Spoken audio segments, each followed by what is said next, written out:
Sup Shredders, my name is Logan aka Spiderhint and welcome to SB Interviews. For today we have the 27th installment where we are going to be talking to Steve Fearn and Dyer, and if we switch over to here we have these two lovely gentlemen on the screen.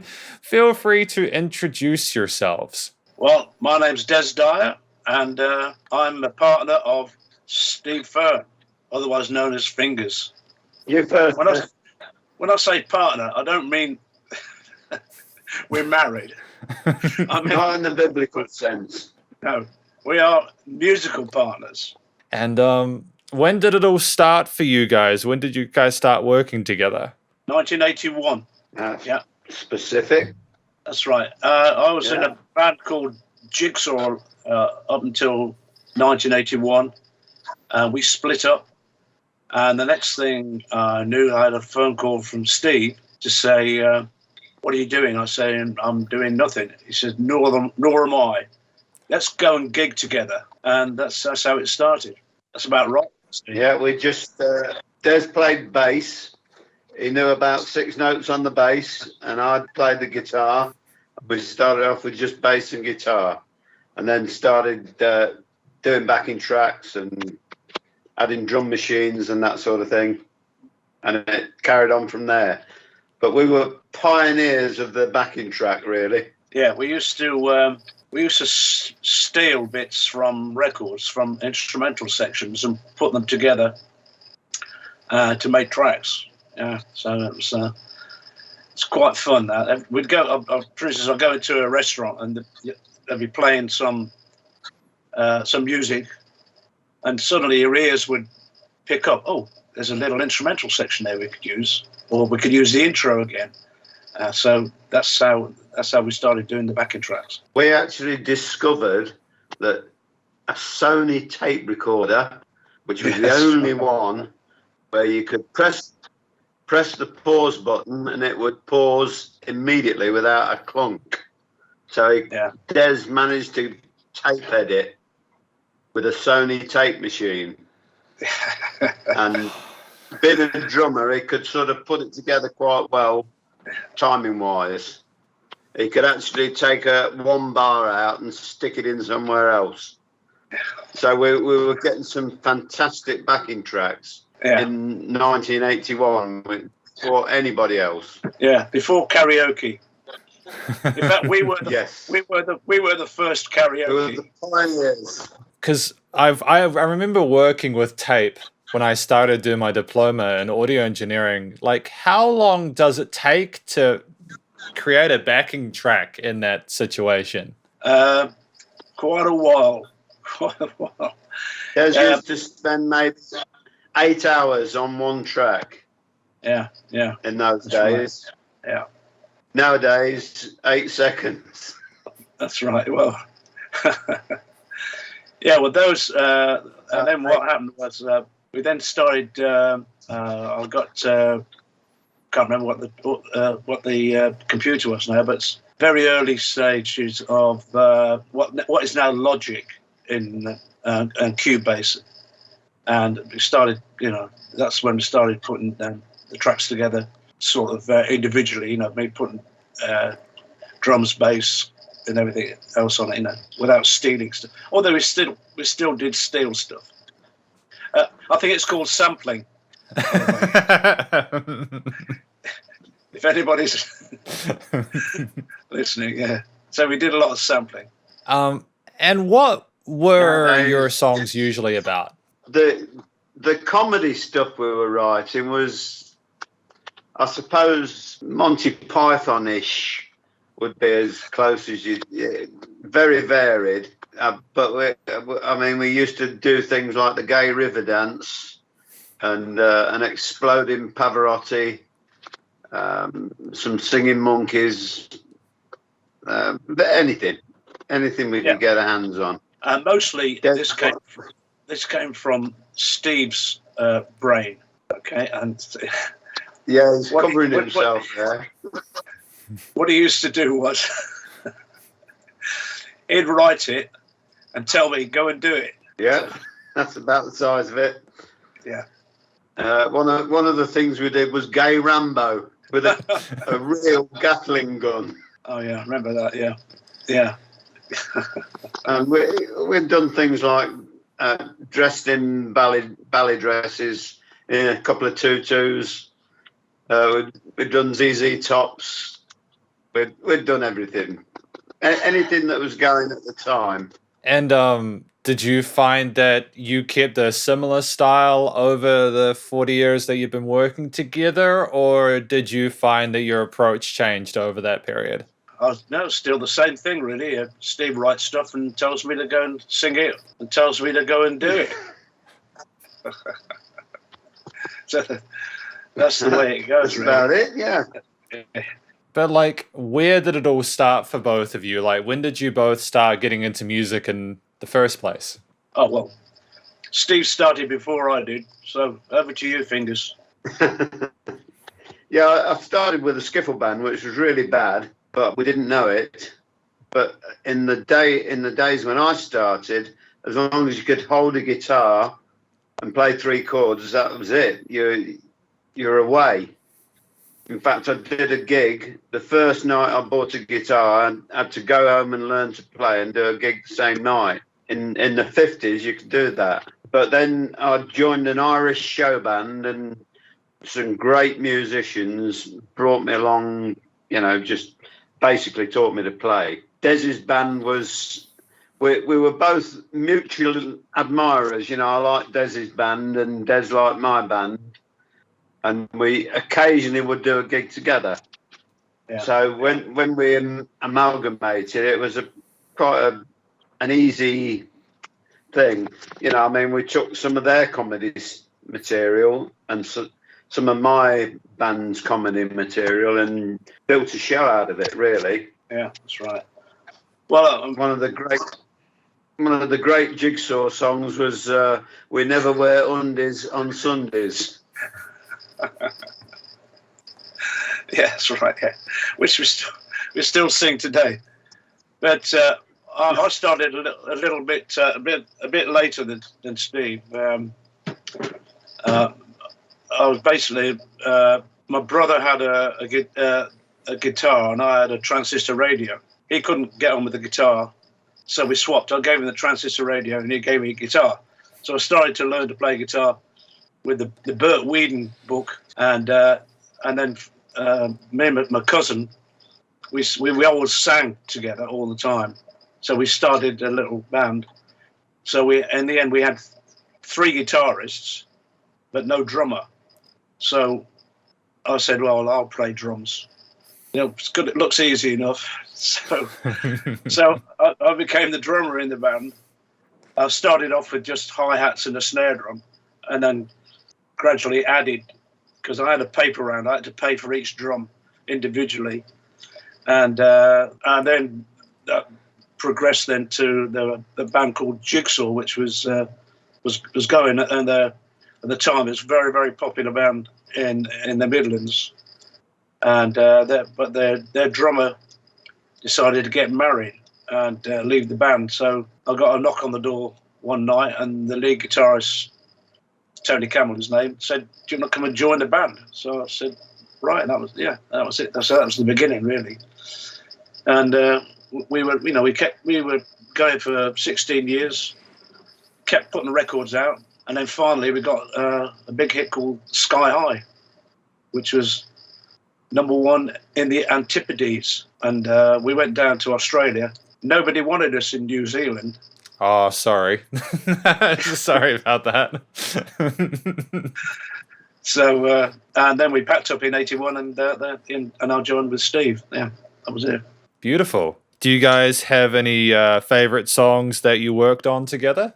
The one at the moment that people are liking is a thing called "Don't Kick Me When I'm Down," which is an amalgamation.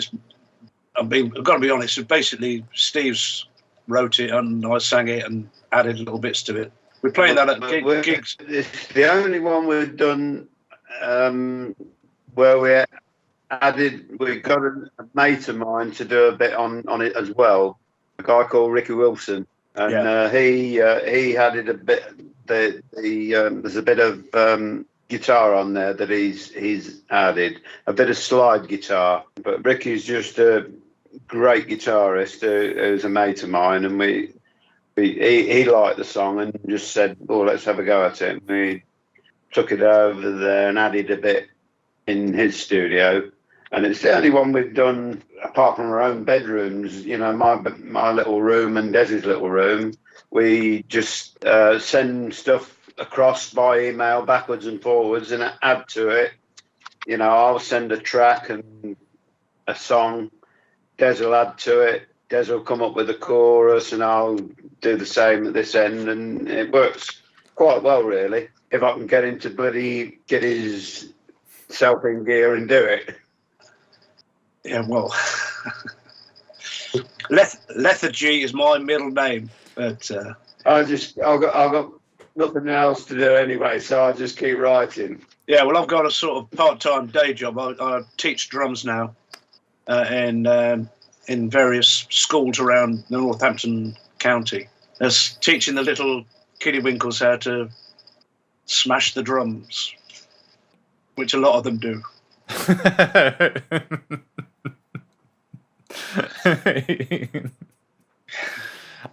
It's mind-blowing because, you know, obviously the music industry has changed a lot since the 1970s, and you're releasing music in the 2020s now.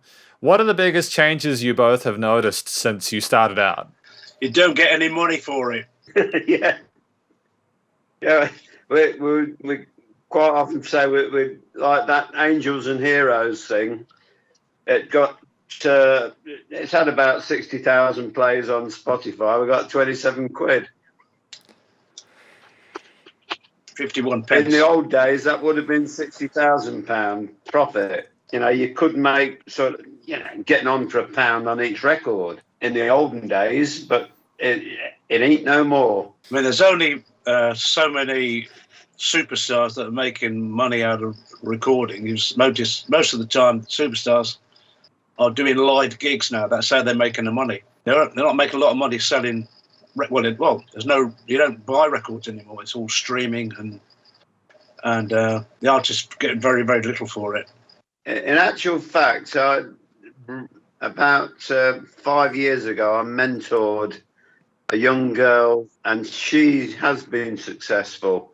She was a songwriter who wrote great lyrics, and she's sort of hit the big time, really. So that's my one claim to. She's getting sort of 15 million plays at a time. Whoa, that's incredible! Congratulations, Hannah Boleyn.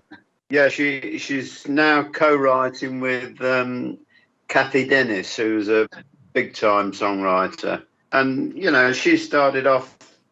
I just heard her doing her lyrics, and they were just fabulous. And I was not a great lyricist at the time. Des was doing all the lyrics, and I was churning out rubbish. But her lyrics helped me, and Des's lyrics have helped me to improve my lyrics. So now I only do sort of half-decent lyrics. Well, I don't. When I first started with Steve, I'd say I'm not quite sure about the second verse. He said, "Don't worry about it. Just sing the first verse again. Nobody will know." so that was Steve's, way of attacking the lyrics. Oh, just sing the first verse again. It'll be all right. Nobody will know.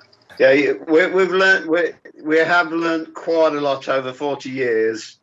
You know, one of the things we learned was that there might be nobody listening, but there could be somebody listening. That's one of our sayings. So we always do our best. You know, I mean, there are occasionally you get an audience and you think, oh, we really are wasting the time here.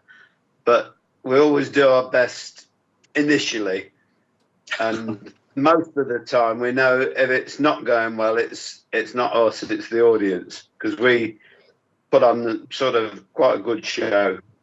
And I've got an old mate who, you know, a guy called Barry Noble he'd do a gig with one person in and still do his best.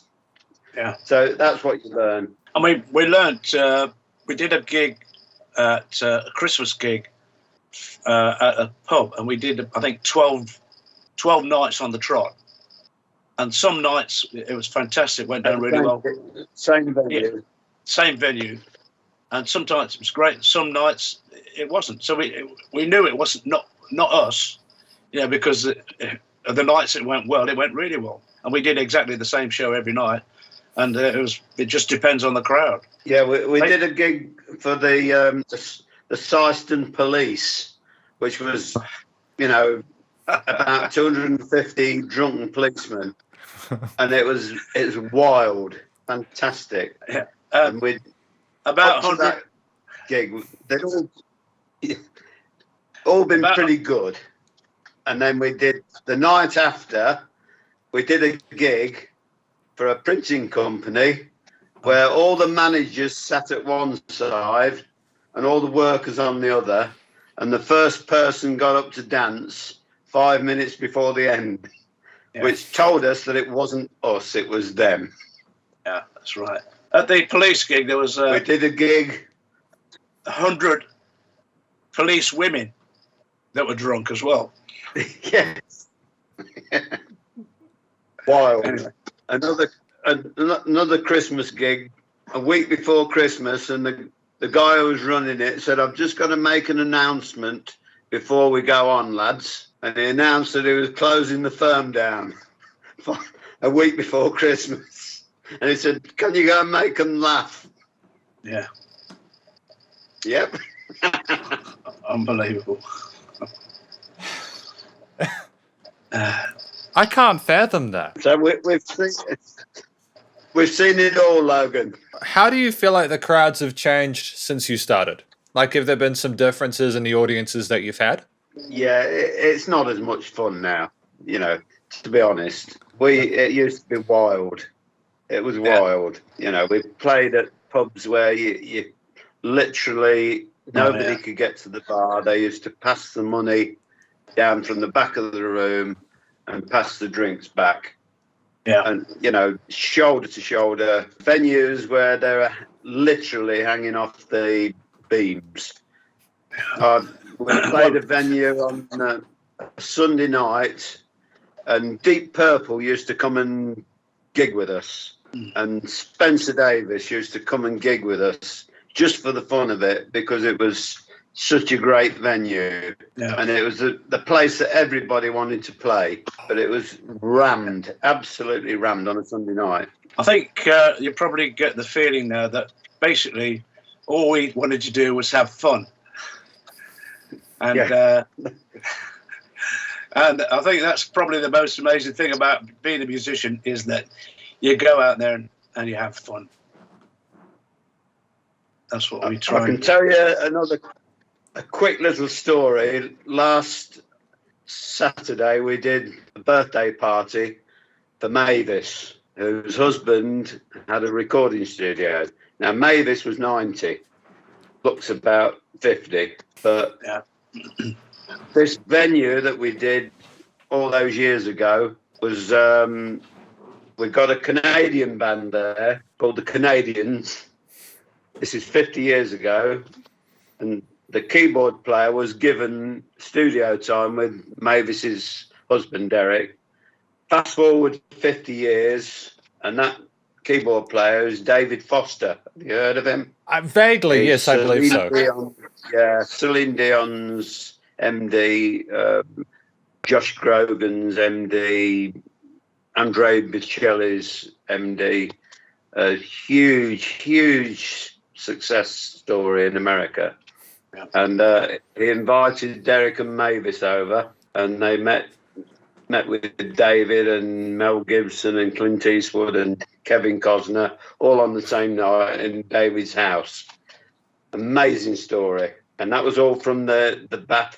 This venue that we used to do on a Sunday night, which was the place to be. And that's where I met up with Des, really. Was Des's band used to come to this venue. Yeah. And Des used to get up and do a couple of tunes along with Deep Purple and other various rock stars, because it was just such a great venue. Yeah, that's right. I mean, but that was a long time ago.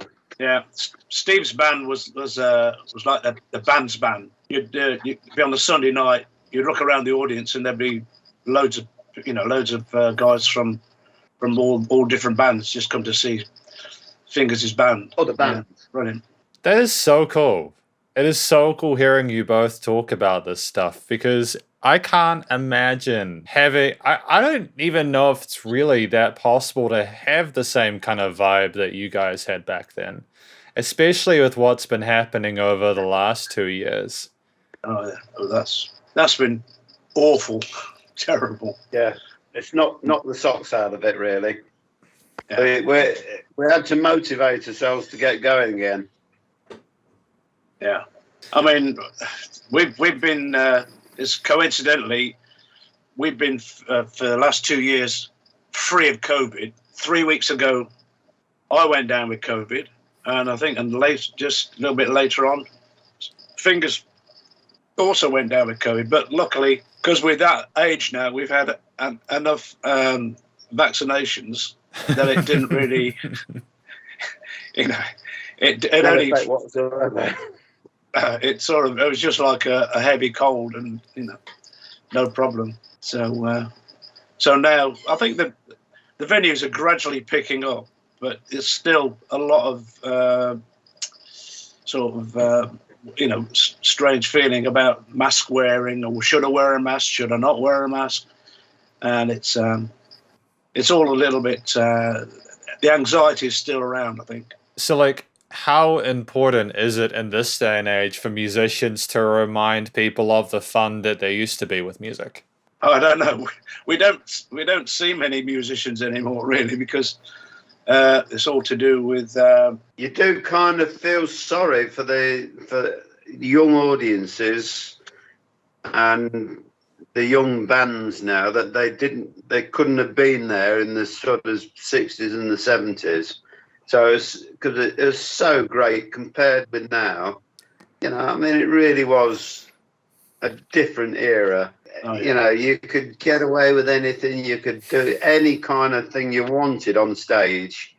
Wild things. I mean, Des used to set fire to stages on a regular basis. What? Their finishing number was Fire by who was it? Des. Arthur Brown. Who did Fire? Arthur Brown. It was Arthur Brown, his name was, yeah. So we finished with Fire. Yeah, Brown, yeah. Yeah, and Jigsaw used to set fire to the equipment. Yeah. And they'd regularly burn places down. Well, a bit of an exaggeration, but we have burnt quite a lot of Christmas decorations that were hanging over the stage. But I mean, Steve was saying, I mean, I a few weeks ago I got an old diary out from the 70s. We worked every night of the week. It's a band from. We basically 7 nights a week. Yeah. Yeah. So from Coventry, and we just did pubs in Coventry. The pubs were very, very big, so they accommodated bands all right, and it was just amazing because I mean I had a proper job as well, but at night I was gigging as well, so that's changed completely. Of course, you don't get midweek gigs anymore. No, but they were crazy days, Logan. Crazy.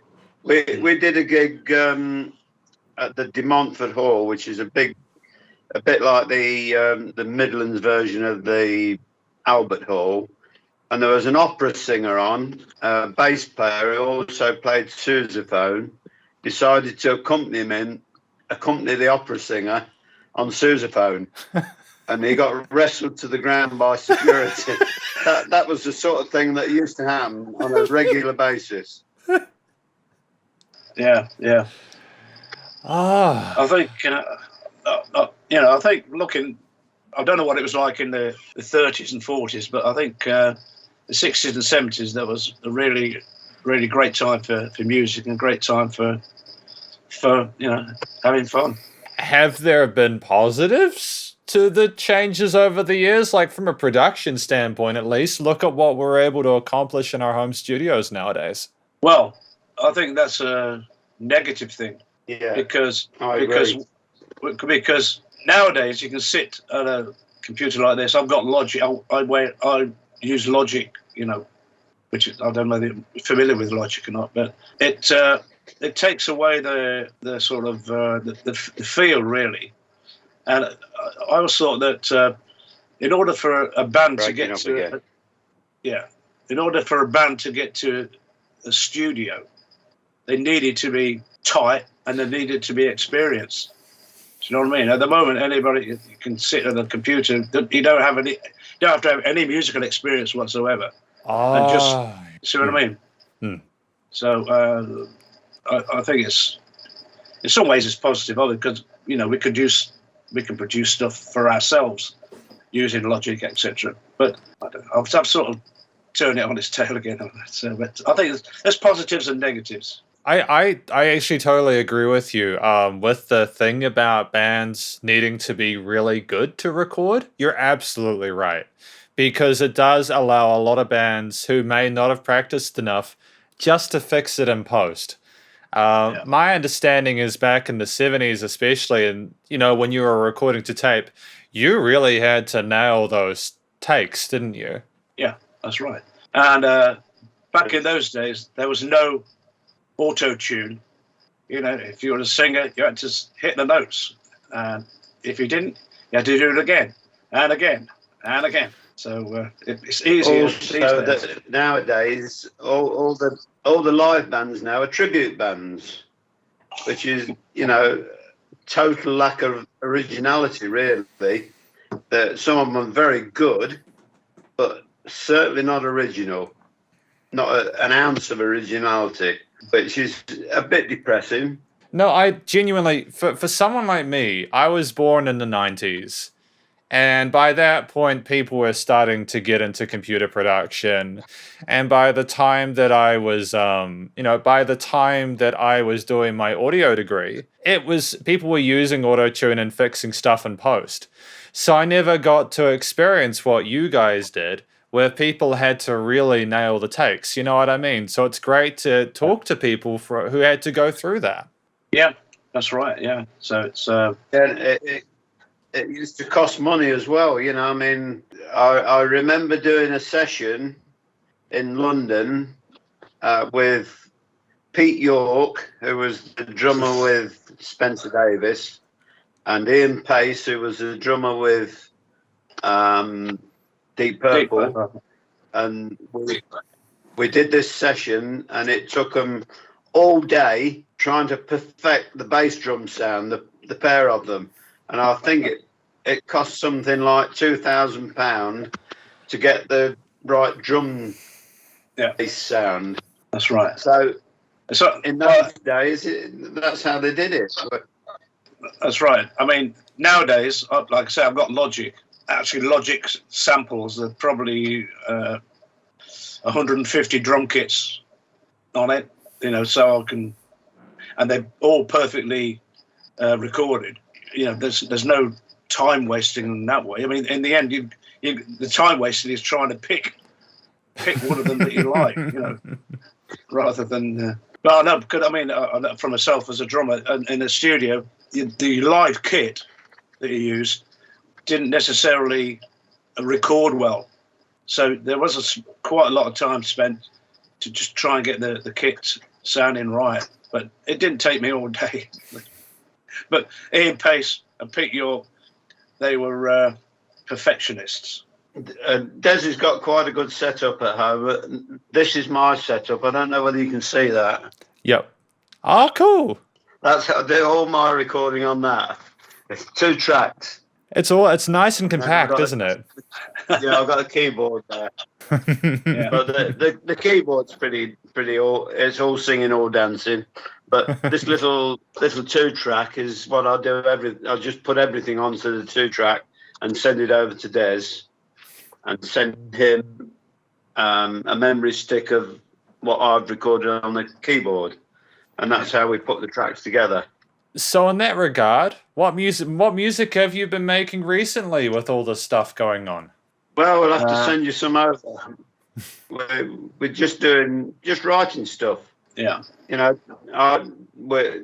we've got pretty good understanding of what we both like, and you know, I have to keep it simple for Des. I always tend to. Hello, you've gone in a minute.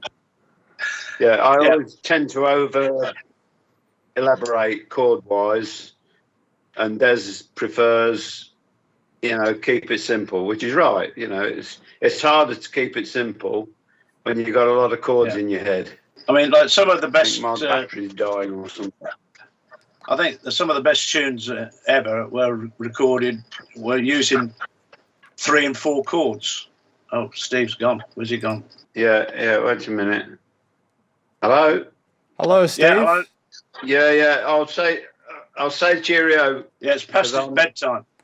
Okay, I'm good dying. night, Steve. Thank you for your time. Cheers, Logan. Bye. So what are you doing now, Logan? What do you do? I teach. I'm a music tutor.